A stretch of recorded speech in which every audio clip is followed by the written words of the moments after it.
So now let's move on. You can share a document with your colleague next to you, or somebody within this classroom. So at least we can actually communicate to each other. Or if you are working on a different document for work or personal, you can just share it with the person who have the Gmail address.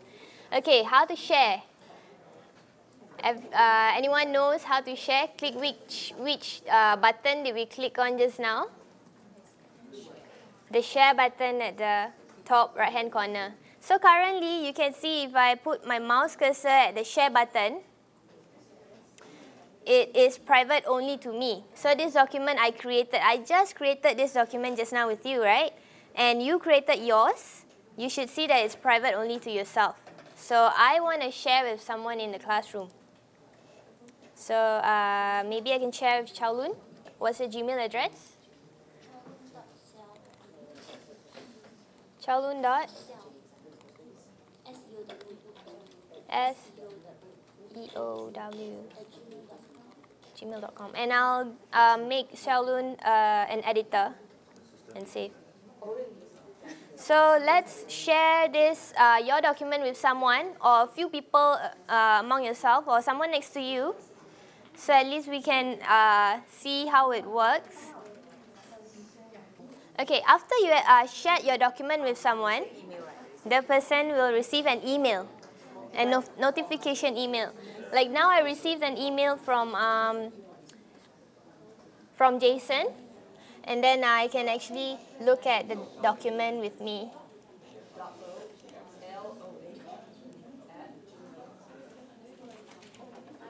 Yes. You added me, but now I won't see your name anymore. No, because we closed it. Okay, how to view the sharing notification email? Just go back to your gmail.com.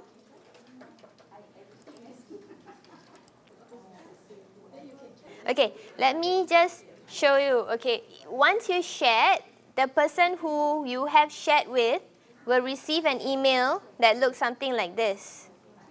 For me, I received an invitation from Jason Low. Mr. Jason Low shared a document with me, and also Ms. Lucy Fernandez also shared. It looks something like this. So if someone shared a document with you, you just go to your Gmail account, and then you can access the document by clicking on this link. You can open it. And then you can actually log in and see what has been done. You can actually edit. If the person gave you an editor's right, you can edit. Okay, so the access rights, right? If you click on share, I'll just show you who has access to this. Means by default, the document is private to only yourself. Once you have shared with people, the documents is still private only to the people listed in this document, the ones that you shared. That means all these people that I shared with can access. But if I actually copy this URL over here and then open it up, for example, I'll open this up in a different browser to simulate a different person. So for example, someone who do not have invite to this document want to access, they will not be able to see the document, and they will need to log in, and they cannot view the document at all. Okay. Okay, another different type of access is if you click on change, you'll see 3 different items: public on the web, anyone with the link, and also private, which is by default. The difference between anyone with the link and public on the web is if you select anyone with the link, I'll just save this first. Whoever has this URL, this is the same as the one at the top here. Okay, so anyone who has this URL, I'll just copy this and open it up in a different browser. again to simulate a different person who is outside of this class, will be able to view the document, anyone with the link. The same goes for, let me go back here, click on share again, and change. The same goes for public on the web. The person outside of this classroom can access this document. And also public on the web, the only difference is your document is searchable in search engines. That means if the document contains the word like teaching and learning or something, NIE, something like that, something very unique, they can go and Google it or search in Yahoo or anywhere. If it's a popular document, it will be searchable by anyone in the world. So that's the difference between public and on the web, anyone with the link, and private. So usually a lot of people use anyone with the link or private. Depends on how you want to use it. But usually within your department, if it's a department meeting, meeting agenda or meeting minutes, you can just safely open it up to everyone in the department as anyone with the link. So you can just email, copy this URL here, and email this URL to everyone. Okay, open this document during the department meeting, and then let's type. So that's the difference between all this. But I'll just stick to private. I don't want people outside to refer to this document because it's just us testing out and having fun with the document. Okay, another part of the sharing is also the different types of access rights. So the access rights for each person can be changed. There are 4 different access rights that you can give to any one person. So if the person is an owner, okay, once you create a document, you will be the rightful owner of a document. But you can also give another person an owner privilege who will have the same editor's modes also. But the difference between owner and editor is the owner and anyone owner, if there are more, can delete the document. That means if you give your colleague an owner privilege, your colleague can accidentally delete or just purposefully delete your document. And then after 30 days, the document can just be gone. And Google cannot help to get back your file. Okay? So usually we'll just give editors to be safe. Yeah?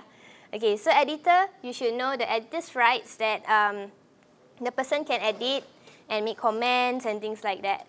And can comment is useful if you're using, if it's coupled with anyone with the link. If the document is available to the whole NIE, for example.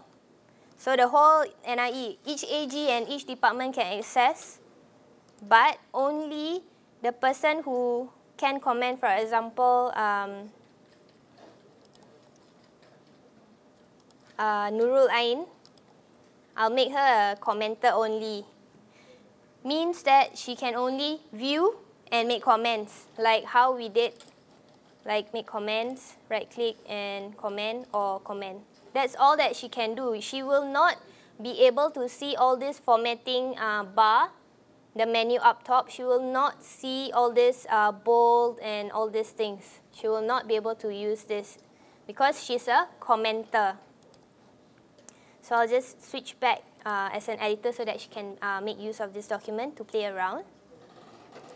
And then can view, of course, the person is a viewer, can only take a look at your document, cannot do anything, just read.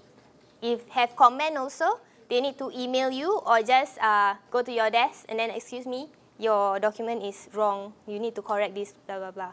Okay, so the can view is especially useful if you want to share a document outside of NIE, maybe to a vendor of your budget proposal or if you want to share a document, a lesson plan example with your students, you type in a very good lesson plan and then you want to share it with the students. They can just, you can just give them a viewer access and then they can just view. They cannot even make comments or anything like that. It depends on how you want to use it, you see.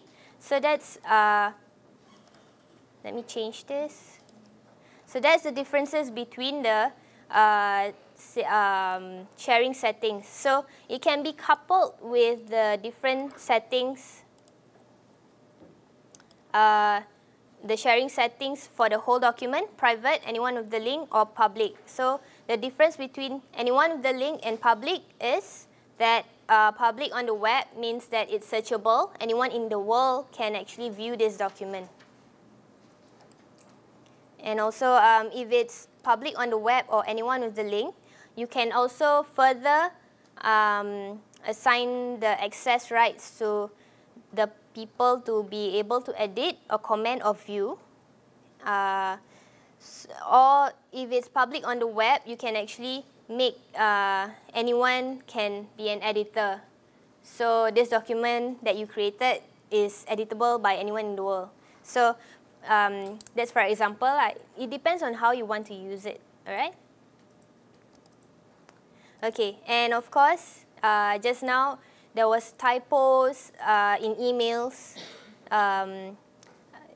Like for example, this one, the email is not used. Actually, this is a typo, I think. And also gmail.com.sg. Gmail do not have an SG, right? So if you want to delete a user, remove the access, you can just exit and then save. And then exit and then save. So that's how you remove a user. So that's all about the sharing settings. Right? So very good.